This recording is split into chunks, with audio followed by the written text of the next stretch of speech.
14 वर्ष यह केवल एक समय की अवधि नहीं है। यह एक तपस्या थी, एक प्रतीक्षा थी, एक ऐसा वियोग था जिसे शब्द भी पूरी तरह से बयां नहीं कर सकते। और जब यह वियोग समाप्त हुआ, जब अयोध्या के राजकुमार शेषनाग के अवतार लक्ष्मण 14 वर्षों के वनवास के बाद अपनी पत्नी उर्मिला के पास लौटे, तो उस मिलन के क्षण में कुछ ऐसा हुआ जिसने समय को भी रोक दिया।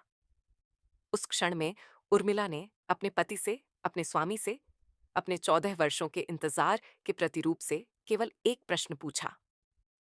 एक ऐसा प्रश्न जिसे सुनकर केवल लक्ष्मण ही नहीं, केवल राजपरिवार ही नहीं, बल्कि अयोध्या का कण कण, उस राजभवन की दीवारें भी रो पड़ी। क्या था वह प्रश्न? क्यों उस एक सवाल में इतनी पीड़ा, इतना त्याग और इतना प्रेम समाहित था कि उसे सुनकर किसी के भी आंसू रुक ना सके? यह जानने के लिए आपको इस कथा के अंत तक हमारे साथ रहना होगा, क्योंकि यह केवल एक कहानी नहीं है। यह प्रेम और त्याग की वह पराकाष्ठा है जिसे इतिहास में देवी उर्मिला के नाम से जाना जाता है। तो चलिए उस ऐतिहासिक क्षण की ओर बढ़ते हैं। लेकिन उससे पहले, अगर आप भी प्रभु श्री राम और उनके अनन्य भक्त लक्ष्मण और देवी उर्मिला के त्याग का सम्मान करते हैं, तो इस वीडियो को एक लाइक अवश्य कर दें, क्योंकि आपका एक लाइक हमें ऐसी और भी धार्मिक और प्रेरक कहानियां आप तक पहुंचाने की शक्ति देता है। ये कथा उस क्षण से आरंभ होती है जब अयोध्या का भविष्य एक वचन के धागे से बदल गया था। जब माता कैकेयी ने राजा दशरथ से अपने 2 वचन मांगे और पूरे रघुकुल को एक अपेक्षित अंधकार में धकेल दिया। भगवान श्री राम को 14 वर्षों का वनवास मिला और उनके साथ जाने को तैयार हुई माता सीता।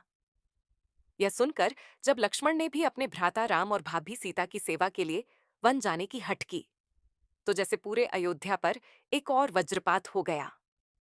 लक्ष्मण जो राम की छाया थे, जो राम के बिना एक क्षण भी नहीं रह सकते थे, उन्होंने यह निर्णय ले लिया था कि वे अपने भाई के सब सेवा धर्म से एक पल के लिए भी विमुख नहीं होंगे। जब यह समाचार उर्मिला तक पहुंचा, वो नवविवाहिता, जिसके हाथों की मेहंदी का रंग भी अभी फीका नहीं पड़ा था, जिसके मन में अपने वैवाहिक जीवन के सहस्त्रों सपने पल रहे थे, तो एक पल के लिए जैसे उनकी दुनिया ही उजड़ गई। वह भागी भागी अपने स्वामी के कक्ष में आए। उन्होंने लक्ष्मण को देखा, जो अपना धनुष और बाण तैयार कर रहे थे।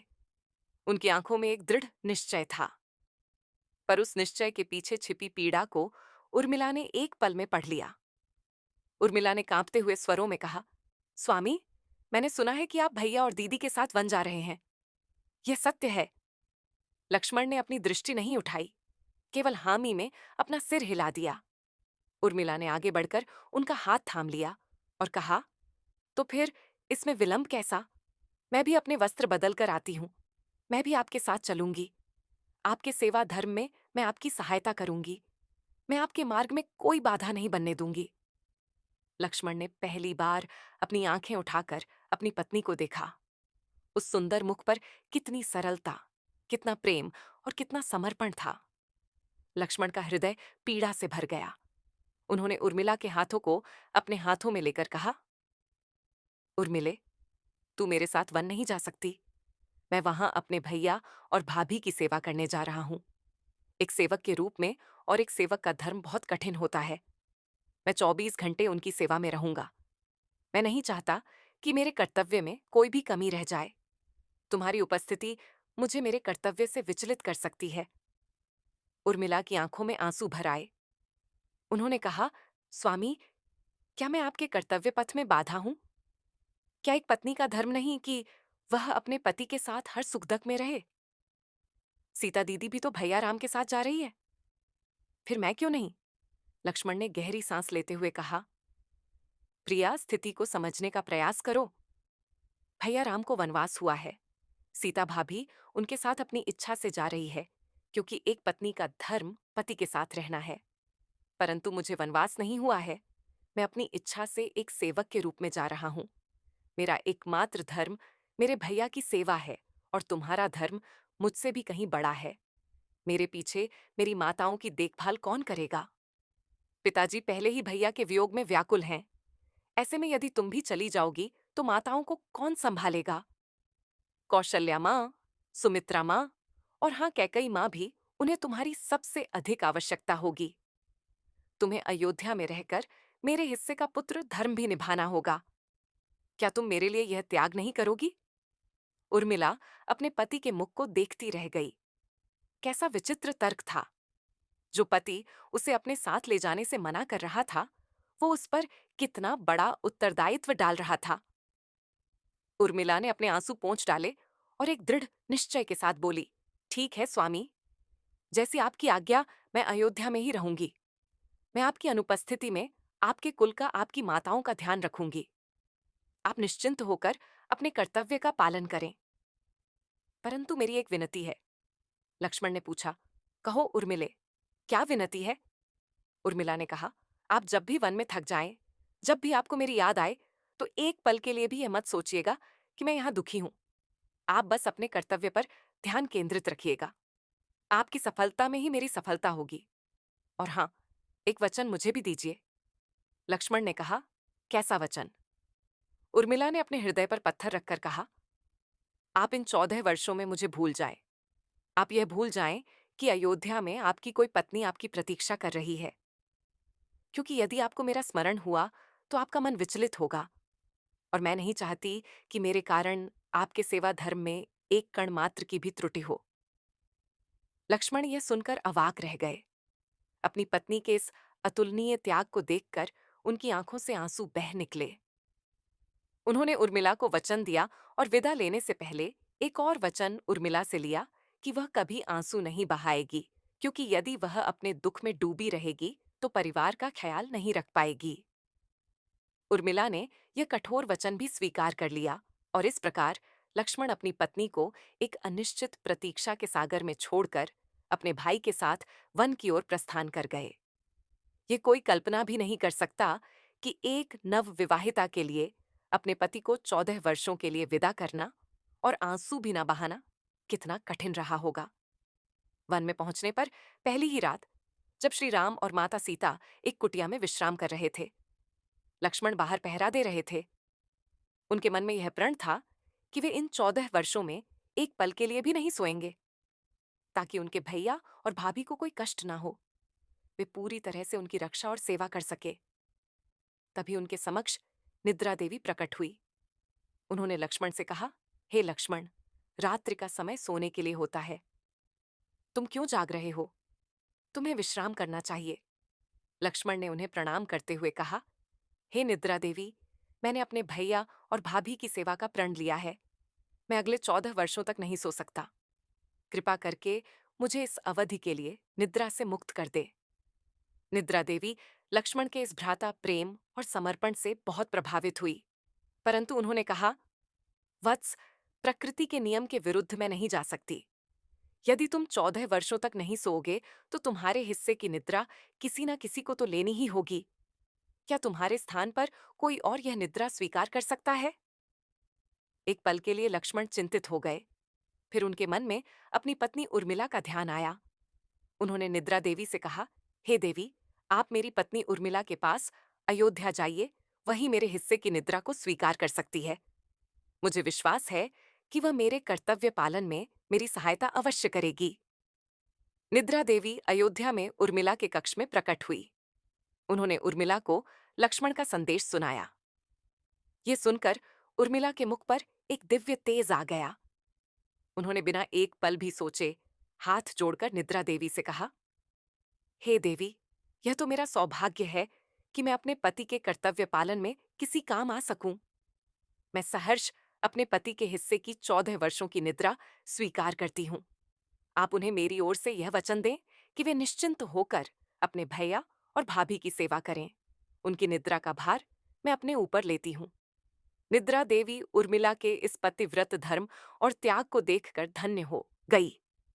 उन्होंने उर्मिला को वरदान दिया और कहा, हे देवी, तुम्हारा यह त्याग इतिहास में अमर हो जाएगा। और ऐसा कहकर निद्रा देवी ने लक्ष्मण के हिस्से की नींद उर्मिला को सौंप दी, और उसी क्षण से उर्मिला एक गहरी निद्रा में चली गई, जो 14 वर्षों के बाद तभी टूटनी थी, जब लक्ष्मण स्वयं अयोध्या लौटकर आते। यह कोई साधारण निद्रा नहीं थी, ये एक योग निद्रा थी, एक तपस्या थी, जिसमें उर्मिला का शरीर तो सो रहा था, परंतु उनकी आत्मा उनका मन, उनकी चेतना हर पल लक्ष्मण के साथ जुड़ी हुई थी। उन्होंने अपने कक्ष में एक दीपक जलाया था और अपनी दासियों से कहा था कि यह दीपक 14 वर्षों तक बुझना नहीं चाहिए। ये मेरे विश्वास और मेरी प्रतीक्षा का प्रतीक है। कुछ लोक कथाओं के अनुसार माता सीता ने अपना एक वरदान उर्मिला को दे दिया था, जिसके प्रभाव से उर्मिला एक ही समय में 3 कार्य कर सकती थी। निद्रा में रहते हुए भी उनकी एक सूक्ष्म देह अपनी तीनों सासू माताओं की सेवा करती थी और उनकी आत्मा लक्ष्मण के साथ रहकर उन्हें मानसिक बल प्रदान करती थी। इस प्रकार उर्मिला ने महल में रहते हुए भी एक तपस्विनी का जीवन जिया। उनका त्याग सीता जी के त्याग से भी कहीं बढ़कर माना जाता है, क्योंकि सीता जी तो अपने पति के साथ वन में थी। उन्होंने हर दुख सुख उनके साथ साझा किया, परंतु उर्मिला को 14 वर्षों तक अपने पति का वियोग सहना पड़ा। एक ऐसी प्रतीक्षा जिसमें कोई संवाद नहीं था, कोई संदेश नहीं था, केवल विश्वास था। दोस्तों देवी, उर्मिला के इस महान त्याग के बारे में सुनकर यदि आपका हृदय भी श्रद्धा से भर गया है, तो कमेंट्स में जय सिया राम अवश्य लिखें। और यदि आपने अभी तक हमारे चैनल को सब्सक्राइब नहीं किया है, तो कृपया कर लें, ताकि आप ऐसी ही अद्भुत और ज्ञानवर्धक कथाओं से वंचित ना रह जाएं। 14 वर्ष बीत गए, रावण का वध हुआ, विभीषण को लंका का राज्य मिला और भगवान श्री राम, माता सीता और लक्ष्मण के अयोध्या लौटने का समय आया। जैसे ही यह समाचार अयोध्या पहुंचा, पूरी नगरी आनंद के सागर में डूब गई। हर घर में दीपक जलाए गए, हर मार्ग को फूलों से सजाया गया। 14 वर्षों की प्रतीक्षा अब समाप्त होने वाली थी। भरत और शत्रुघ्न अपनी प्रजा के साथ नगर की सीमा पर अपने भाइयों की अगवानी के लिए खड़े थे। जब पुष्पक विमान अयोध्या की धरती पर उतरा, तो वह दृश्य अवर्णीय था। चारों भाइयों का मिलन, माताओं का अपने पुत्र से मिलन, गुरु वशिष्ठ का अपने शिष्यों को आशीर्वाद देना, हनुमान का अपनी विशाल वानर सेना के साथ अयोध्या में प्रवेश करना, यह सब एक सपने के सच होने जैसा था। राजभवन में उत्सव का माहौल था। श्री राम के राज तिलक की तैयारियां जोर शोर से चल रही थीं। इन सब के बीच लक्ष्मण की आंखें किसी को ढूंढ रही थीं। उनका मन अपनी उर्मिला से मिलने के लिए व्याकुल था। उन्होंने माता सीता के पास जाकर पूछा, भाभी उर्मिला कहाँ है? वो कहीं दिखाई नहीं दे रही। कैसी है वह? सीता जी की आंखों में आंसू आ गए। उन्होंने कहा, लक्ष्मण, तुम्हारी उर्मिला तो 14 वर्षों से सो रही है। उसने तुम्हारे हिस्से की निद्रा को स्वीकार किया है ताकि तुम अपने कर्तव्य का पालन कर सको। वो अब तभी जागेगी जब तुम स्वयं उसे जगाओगे। यह सुनकर लक्ष्मण का हृदय अपनी पत्नी के प्रति कुतूहलता और प्रेम से भर गया। उन्हें उस वरदान की याद आई जो मेघनाद को प्राप्त था कि उसे केवल वही व्यक्ति मार सकता है जो 14 वर्षों तक सोया न हो। आज उन्हें समझ आया कि उनकी विजय के पीछे, मेघनाद के युद्ध के पीछे उनकी पत्नी उर्मिला का कितना बड़ा योगदान था। श्री राम ने लक्ष्मण के कंधे पर हाथ रखकर कहा, जाओ लक्ष्मण, अब तुम्हारा पहला कर्तव्य अपनी पत्नी से मिलना है। तुम्हारे और उर्मिला के सम्मिलित प्रण के कारण ही मेरा और सीता का प्रण पूरा हो पाया है। जाऊं और अपनी उर्मिला को निद्रा से जगाऊं। लक्ष्मण भारी कदमों से, परंतु एक व्याकुल हृदय के साथ अपने महल की ओर बढ़े। वो महल जिसे वह 14 वर्ष पहले छोड़कर गए थे, आज भी वैसा ही था, पर उसमें एक अजीब सी खामोशी थी। वह अपने कक्ष के द्वार पर पहुंचे। दासियों ने उन्हें देखकर सिर झुका लिया। लक्ष्मण ने कांपते हाथों से द्वार खोला और अंदर प्रवेश किया। उन्होंने देखा, शयन कक्ष के मुख्य में एक पुलंग पर उनकी प्रिय उर्मिला सो रही थी। उनके मुख पर एक शांत दिव्य तेज था। ऐसा लग रहा था मानो कोई देवी योग निद्रा में लीन हो। कक्ष में एक दीपक टिमटिमा रहा था, जिसकी ली 14 वर्षों से अखंड जल रही थी। लक्ष्मण धीरे धीरे अपनी पत्नी के समीप गए। उनके हृदय में भावनाओं का एक तूफान उमड़ रहा था। उन्होंने धीरे से उर्मिला का हाथ अपने हाथ में लिया। वो हाथ बर्फ की तरह ठंडा था। उन्होंने कांपते हुए स्वर में पुकारा, उर्मिले, उठो, देखो मैं आ गया हूं। तुम्हारा लक्ष्मण लौट आया है। परंतु उर्मिला पर कोई प्रभाव नहीं पड़ा। वह उसी तरह शांत सोती रही। लक्ष्मण ने फिर पुकारा, प्रिय, आंखें खोलो। 14 वर्ष बीत गए हैं। हमारा वियोग अब समाप्त हो गया है। उठी उर्मिले पर उर्मिला का शरीर निश्चल था, लक्ष्मण की आंखों से आंसू बहने लगे। उन्हें लगा कि कहीं उन्होंने अपनी उर्मिला को हमेशा के लिए तो नहीं खो दिया। उन्होंने पीड़ा से भरकर कहा, उर्मिले, क्या तुम मुझसे इतनी रूठ गई हो कि मेरी आवाज भी नहीं सुन रही हो? मैंने तुम्हें वचन दिया था कि मैं तुम्हें भूल जाऊंगा, पर एक भी क्षण ऐसा नहीं था जब तुम मेरे हृदय में नहीं थी। तुम्हारी तपस्या ही मेरी शक्ति थी। तुम्हारे विश्वास ने ही मुझे हर संकट से लड़ने का बल दिया। उठो प्रिया, अब और परीक्षा मत लो। यदि तुम नहीं उठी तो मैं भी अपने प्राण त्याग दूंगा। ऐसा कहकर लक्ष्मण ने अपनी कुंवर से कदार निकाल ली। वो उसे अपने हृदय में मारने ही वाले थे कि तभी उर्मिला के शरीर में एक हलचल हुई।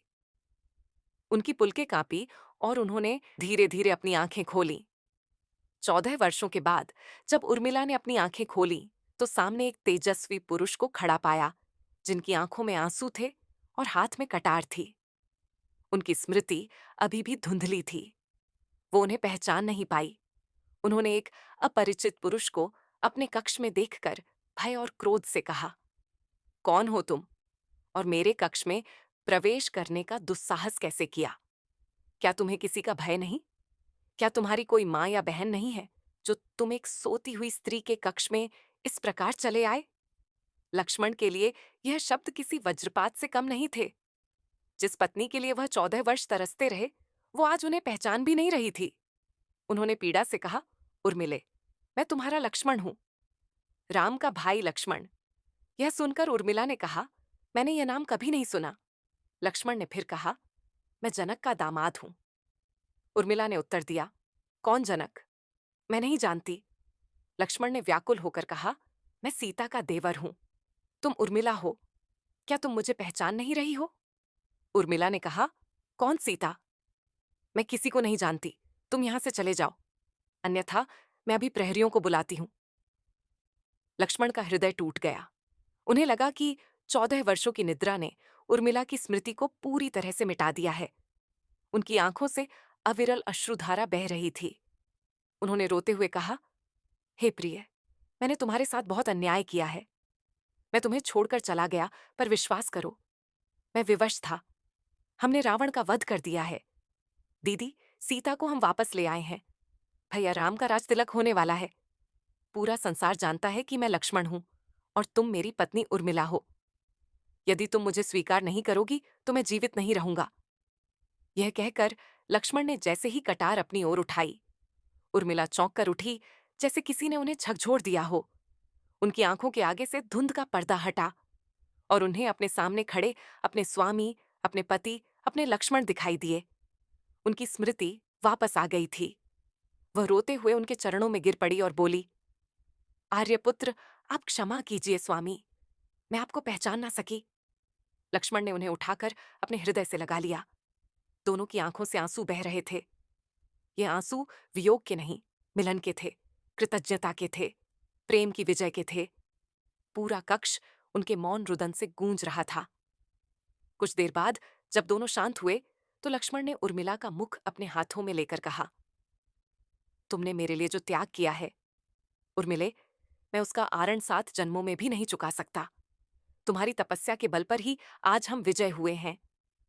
तुम महान हो देवी, तुम पूजनीय हो।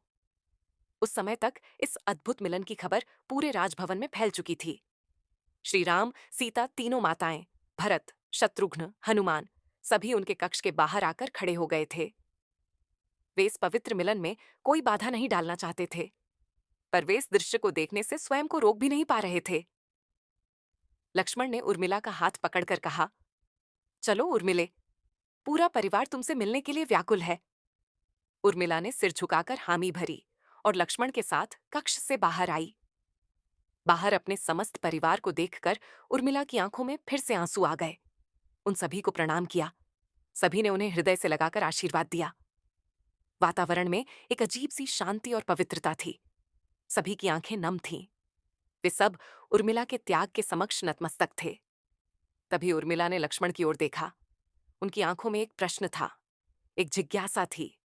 उन्होंने सभी के सामने उस भरे राजभवन में अपने पति लक्ष्मण से हाथ जोड़कर केवल एक प्रश्न पूछा। एक ऐसा प्रश्न जिसे सुनकर वहां उपस्थित हर एक व्यक्ति, स्वयं श्रीराम भी अपने आंसू नहीं रोक पाए। पूरा राजभवन सिसकियों से गूंज उठा। जानते हैं क्या था? वह प्रश्न उर्मिला ने अपने पति की आंखों में देखते हुए अत्यंत विनम्रता और प्रेम से पूछा। स्वामी, कहिए, वन में मेरे राम भैया और सीता दीदी की सेवा में कोई त्रुटि तो नहीं हुई? मेरी तपस्या में कोई कमी तो नहीं रह गई थी? ये प्रश्न नहीं था। यह उर्मिला के 14 वर्षों के त्याग, उनकी प्रतीक्षा, उनके प्रेम और उनके समर्पण का सार था। उन्होंने यह नहीं पूछा कि आपने मुझे याद किया या नहीं। उन्होंने यह नहीं पूछा कि आपने मेरे बिना 14 वर्ष कैसे बिताए। उन्होंने यह नहीं पूछा कि आप मेरे लिए क्या लाए हैं। उन्होंने पूछा तो बस यह कि उनके पति के कर्तव्य में उनकी तपस्या के कारण कोई कमी तो नहीं रह गई। ये प्रश्न एक पत्नी का अपने पति के प्रति समर्पण की पराकाष्ठा थी। ये इस बात का प्रमाण था कि उन 14 वर्षों में उन्होंने केवल और केवल अपने पति के धर्म का निर्वाह करने के लिए ही तप किया था। उन्हें अपनी पीड़ा, अपने वियोग, अपनी प्रतीक्षा की कोई चिंता नहीं थी। चिंता थी तो बस इस बात की कि उनका त्याग सफल हुआ या नहीं। लक्ष्मण तो जैसे हो गए। वह अपनी पत्नी के इस अलौकिक स्वरूप को देखकर नए शब्द थे। उनकी आंखों से बस आंसू बह रहे थे। श्री राम आगे बढ़े और उन्होंने उर्मिला के सिर पर हाथ रखकर कहा, नहीं पुत्री, तुम्हारी तपस्या में कोई कमी नहीं रही। तुम्हारी तपस्या और लक्ष्मण के सेवा धर्म के कारण ही आज रघुकुल का मान बच पाया है। तुम धन्य हो। तुम्हारा त्याग इस संसार के लिए एक प्रेरणा बनेगा। और उस दिन उस राजभवन में उपस्थित हर व्यक्ति ने यह माना कि रामायण की सबसे बड़ी नायिका और तपस्विनी देवी उर्मिला ही है, जिनका त्याग अतुलनीय और अवर्णनीय है। तो दोस्तों, ये थी लक्ष्मण और उर्मिला के अलौकिक प्रेम और त्याग की कथा। हमें उम्मीद है कि आपको यह कहानी पसंद आई होगी और इसने आपके हृदय को छुआ होगा। यदि हाँ, तो इस वीडियो को अपने परिवार और मित्रों के साथ अवश्य साझा करें, ताकि वे भी देवी उर्मिला के इस महान त्याग से परिचित हो सके। आपके इस विषय पर क्या विचार हैं? हमें कमेंट करके अवश्य बताएं। हम आपके सभी कमेंट्स पढ़ते हैं और उनसे हमें प्रेरणा मिलती है। और ऐसी ही और भी धार्मिक और प्रेरक कथाओं के लिए हमारे चैनल को सब्सक्राइब करना ना भूलें। हम जल्द ही एक नई कहानी के साथ आपके समक्ष उपस्थित हों।